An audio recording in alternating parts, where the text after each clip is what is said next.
I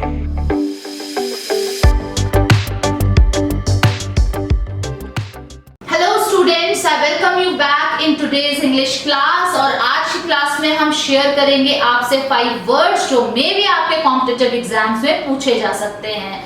चलिए discuss करते हैं विदाउट वेस्टिंग टाइम अपनी ट्रिक के साथ। तो so students let's see the first word for today's session and the first word is lacuna.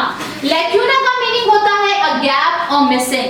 It means जब किसी चीज के बीच में गैप आ जाता है, वैकेंसी क्रिएट हो जाती है, गैप आ जाता है तो हम उसको कहते हैं लैक्यूना। और हिंदी में हम जिसे कह सकते हैं किसी चीज की कमी होना।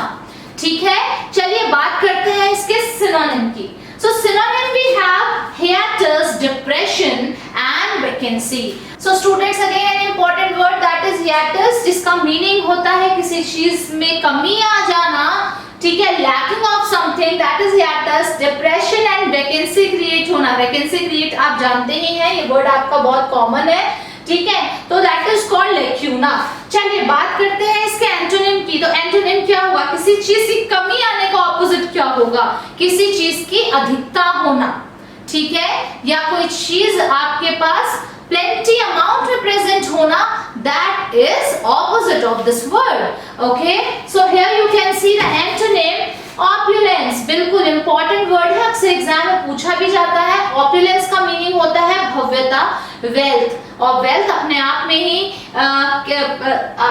इंडिकेट करता है कि आपके पास बहुत सारा मात्रा में अवेलेबल है चीज। Okay, next is surfeit. Surfeit का मीनिंग होता है टू मच ऑफ समथिंग, यानी किसी चीज की बहुत ज्यादा अधिकता होना, प्लेंटी अमाउंट में होना, that is called surfeit. And adequacy का मतलब होता है ठीक ठाक अमाउंट में, एटलीस्ट वहां कमी नहीं है, इसीलिए यहाँ पर एडिक्वेसी इसका एंटोनिम बना है। चलिए बात करते हैं इसके यूज की। तो सेंटेंस में आप देख सकते हैं there are several lacunae in the Indian law system which are exploited by able lawyers. Okay, चलिए बात करते हैं इसके ट्रिक की। अब ट्रिक मैं आपको बता रही हूं, ट्रिक है इसकी लैक होना। बिल्कुल आप रिलेट कर सकते हैं, ये वर्ड कितना रिलेट कर रहा है इस पर्टिकुलर वर्ड से आप देख सकते हैं। लैक होना, कमी होना means lacuna. I hope it is clear. You can easily relate this word with the main word. ठीक है, तो निमोनिक बेस्ड ट्रिक है लैक होना, लैक्यूना। ओके, चलिए बात करते हैं हमारे नेक्स्ट वर्ड की। And the next word for today's session is lambasted. Lambasted का मीनिंग होता है टू बीट और whip सीवियरली। या whip का मीनिंग क्या होगा? whip का मतलब होता है चाबुक मारना। ठीक है, चलिए, और इसका मीनिंग भी होता है दैट इज चाबुक से मारना, यानी किसी को पीटना, तो that is called lambasted. Okay, चलिए बात करते हैं इसके सिनोनिम के। तो synonym you can see to reprimand, berate और क्रिटिसाइज। रेप्रिमांड और बिरेट का मीनिंग भी स्टूडेंट्स टू स्कोल्ड समबडी और टू बीट समबडी होता है, यानी किसी चीज को मारना, पीटना या धमकाना। ये दोनों ही वर्ड्स इसके सिनोनिम है। ठीक है, चलिए क्रिटिसाइज करना, ये भी एक तरह से इसका सिनोनिम ही है। ठीक है, चलिए let's see it's antonyms. So antonyms we have comment, compliment and praise। तो कमेंट करना तो आप समझते ही हैं, कमेंडेबल जॉब जब हम कहते हैं किसी को तो हम वहां पर उसको प्रेज कर रहे होते हैं। And compliment and praise, these all are positive words, तो हम इसे इसके ऑपोजिट कह सकते हैं। चलिए let's see the sentence. The coach lambasted the team for its poor play। It means coach ने अपनी टीम मेंबर्स को बहुत ही ज्यादा मारा, पीटा, धमकाया because of their poor performance। Okay? So you can see the trick is lambastic, यानी कि जब lambasted and lambastic you can easily relate। ठीक है, लंबी छड़ी से, आज बचपन के दिनों की याद करते, लंबी छड़ी से मारा जाता था। ठीक है, तो इस तरह से हम इस वर्ड को रिलेट कर सकते हैं लैम्बास्टेड एंड लैम्बास्टिक, जिससे मारा जाता है। ओके, तो इस वर्ड को आप इस तरह से लर्न कर सकते हैं स्टूडेंट्स। चलिए बात करते हैं हमारे नेक्स्ट वर्ड की। So the next word today's session is lassitude. Lassitude का मीनिंग होता है स्टूडेंट्स लैक ऑफ एनर्जी, यानी कि जब आप बहुत ही ज्यादा सुस्त फील कर रहे हो विदाउट एनर्जी, तो that is called lassitude. Synonym देख लीजिए. Synonym we are having listlessness. ठीक है, लिस्टलेसनेस जिसका मीनिंग होता है बहुत ज्यादा टायर्ड होना. ठीक है, लैंगर. लैंगर अपने आप में एक इंपॉर्टेंट वर्ड है. ये लेथार्जी आप सभी जानते हैं, पर्सन लेथार्जिक हो जाता है, लैंगर लैंगरस हो जाता है, एंड लिस्टलेसनेस क्या हो जाता है, लिस्टलेस. ठीक है, लिस्टलेस ये पर्सन हो गए, यानी कि एडजेक्टिव फॉर्म बताया मैंने आपको. ठीक है, जैसे लेथार्जिक एडजेक्टिव है, this is noun. Okay, this is noun. Lethargic adjective हो गया, लेथार्जिक पर्सन हो जाता है. ठीक है, चलिए बात करते हैं. तो लिस्टलेस का मतलब, लिस्टलेस का मतलब होता है सुस्ती. अगेन तो एंटोनिम्स देख लेते हैं. एंटोनिम कहता है when person is full of energy, okay, and full of power, that is called that is antonym of this word. चलिए देख लेते हैं. तो vigor. ठीक है, vigor जब आप बहुत ज्यादा एनर्जेटिक हो तो that is called vigor. bounce normally bounce आप कब कर रहे हैं, जब you are full of energy. potency भी इसी वर्ड पोटेंशियल जिससे बना है वर्ड पोटेंसी से. ठीक है, तो when you are capable of doing something. ठीक है, तो एंटोनिम. चलिए बात करते हैं how to use this word in a sentence. So we have, after the long race John experienced a feeling of lassitude. ठीक है, यानी कि लंबी रेस के बाद जॉन ने क्या फील करा, बहुत ही ज्यादा लैक ऑफ एनर्जी. डेफिनेटली जब आप बहुत ज्यादा एक्सरसाइज कर लेते हैं या स्पोर्ट्स खेल लेते हैं तो definitely you feel lethargic. Okay, now trick. C the trick. यहाँ पर हमने वर्ड यूज किया है लस्सी एंड डू. ठीक है, अब इस वर्ड को आप इजीली रिलेट कर सकते हैं लेसिट्यूड से. व्हाई? बिकॉज अगर आप लेसिट्यूड फील कर रहे हैं तो one should consume lassi and दूध, जिसे खाते ही पीते ही क्या आ जाती है, एनर्जी आ जाती है. ठीक है, तो आप इस वर्ड को इससे रिलेट कर पाएंगे इजीली. ठीक है, चलिए बढ़ते हैं हमारे नेक्स्ट वर्ड की तरफ. And the next word for today is प्लैटिट्यूड.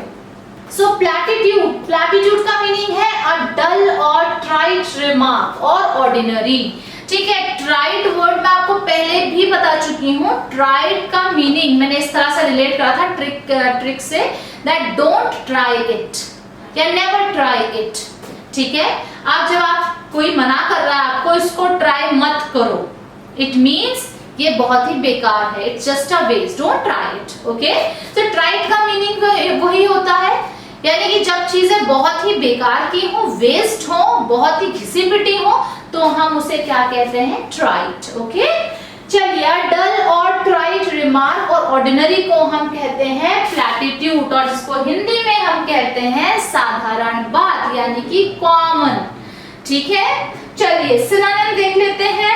This word is very important. Cliché, common place and banner. Cliché का मतलब होता है जो बहुत ही टाइम से चला आ रहा है. ठीक है, एंड इसे नॉर्मली हम घिसा पिटा भी कहते हैं. ठीक, तो that is called cliché. Common place, ये वर्ड मैंने आपको पहले भी बताया था. कॉमन प्लेस और कॉमन प्लेस में डिफरेंस है.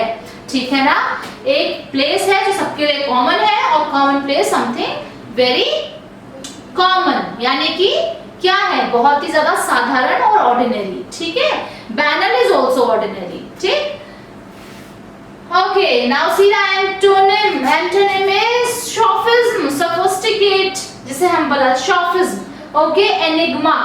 ठीक, ऑरेकल बहुत इंपॉर्टेंट वर्ड है. इसका मीनिंग होता है आकाशवाणी. आपने सुना भी होगा, जैसे पुराने जमाने में हमारी मैथोलॉजी में अक्सर कहा जाता था ना कि गॉड इंफॉर्मेशन प्रोवाइड करते थे बाय, और भविष्य बताते थे, फ्यूचर फोरकास्ट करते थे क्या, थ्रू आकाशवाणी. ठीक है, तो that is called oracle. Is it clear student? तो यहाँ पर oracle, enigma something full of energy, sophism. ठीक है, तो इस तरह से ये क्या है, ऑपोजिट है प्लैटिट्यूड के। Okay, now see the sentence.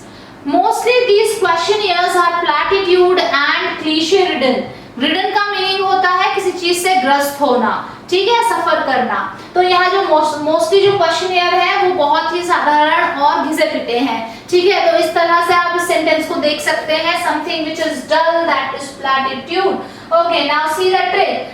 Plane headed, okay, plain headed यानी कि something very plain, very subtle, very very dull, ठीक है। तो प्लेन जब चीजें हम बोलते हैं कि बहुत ज्यादा प्लेन है और मतलब इसमें कोई ज्यादा अप्स एंड डाउन्स नहीं है, बहुत ही ज्यादा प्लेन है, तो हम क्या कहते हैं, वो चीज बहुत ही क्या होती है, ऑर्डिनरी होती है, डल होती है, ठीक है। तो इस तरह से आप इसको रिलेट कर सकते हैं। चलिए, moving on to last word for today's session, and the last word is ravage, and the last word is ravage। So ravage का मीनिंग होता है टू डिस्ट्रॉय और डैमेज, यानी किसी चीज को बर्बाद कर देना, ठीक है। चलिए, बर्बाद करना इसका मीनिंग है हिंदी में। And if you see the synonym of it, so here we have ruin। ruin यानी कि किसी चीज को बर्बाद कर देना, ठीक है।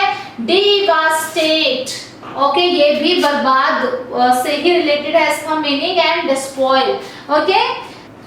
Okay, if you see the antonym of it here, you can see spare करना। spare करना मतलब किसी को माफी दे देना, छोड़ देना। तो ऑटोमेटिकली ये इसका क्या हो जाएगा, ऑपोजिट हो जाएगा, ठीक है। कंजर्व करना, प्रिजर्व करना, किसी को प्रोटेक्शन प्रोवाइड करना, ये सब क्या है, इसके ऑपोजिट हो जाएंगे। Clear? Now see the use of this word in sentence. So here we have history is filled with the ravages committed by men, ठीक है। Very easy sentence. Now you can see the trick. अब trick को मैंने ravage को relate कर दिया revenge से। Revenge आप सभी जानते हैं, किसी से बदला लेने की जब भावना होती है, और जब बदला लेने की भावना होती है तो सामने वाला उसको बर्बाद करने की सोचता है। क्लियर है? तो यहाँ पर आप रिवेंज, ravage, इससे आप रिलेट कर सकते हैं। So it will be easy for you to remember this word. Clear है? So I hope students जो आज को आपको words बताए हैं वो आप लर्न कर पाएंगे मेरी ट्रिक के थ्रू। Thanks for watching.